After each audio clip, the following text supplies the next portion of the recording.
Du coup, Toto Diarra, maintenant, tu vas prendre ta revanche hein, sur Elijah Debla. Je te fais ce plaisir parce que tout simplement, ce soir, j'ai un point positif pour toi.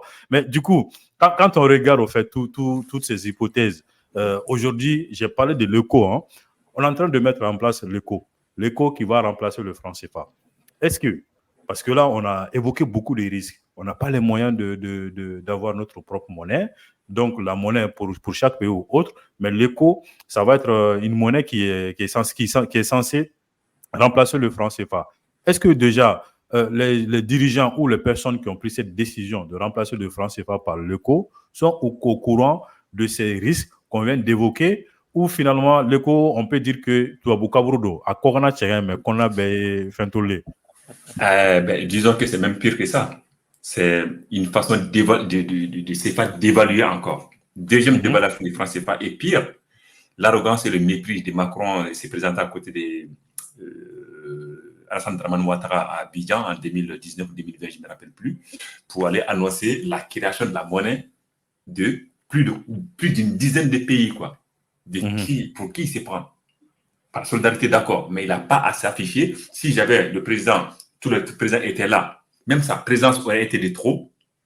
Et pire encore, il est seul avec Alassane Ouattara, ils ont même fait une fête. Donc moi je dis, c'est même pas, lui il est beaucoup plus content, plus ravi que les Africains eux-mêmes, ou les gars de la CEDEAO eux-mêmes. Donc ça veut dire que quelque part, il gagne plus que, ou il espère gagner plus que les Africains eux-mêmes, parce que un président, donc c'est politique.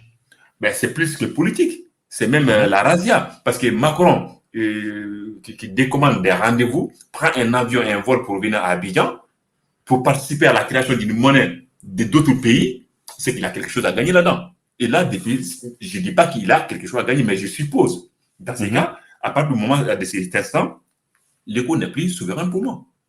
Oui, ce n'est plus souverain pour moi. Et d'ailleurs, ça devait sortir depuis 2020. On est en 2024, 4 ans après, rien n'est fait.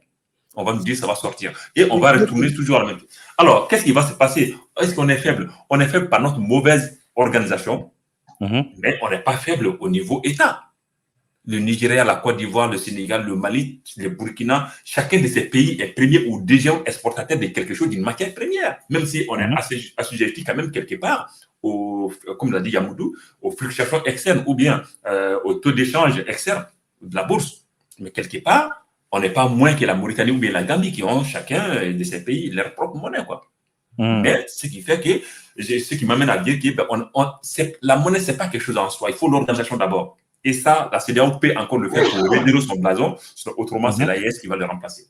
Et le président, les décideurs, pour répondre à ta question, les décideurs n'ont pas à connaître tout. Les décideurs ont à décider et on a des experts qui sont là pour réfléchir, pour dire ça c'est possible, ça c'est pas possible. Le président annonce selon sa vision, les ministres donc essayent de dispatcher entre les différents services et ainsi de suite. Le peuple suit. Ok.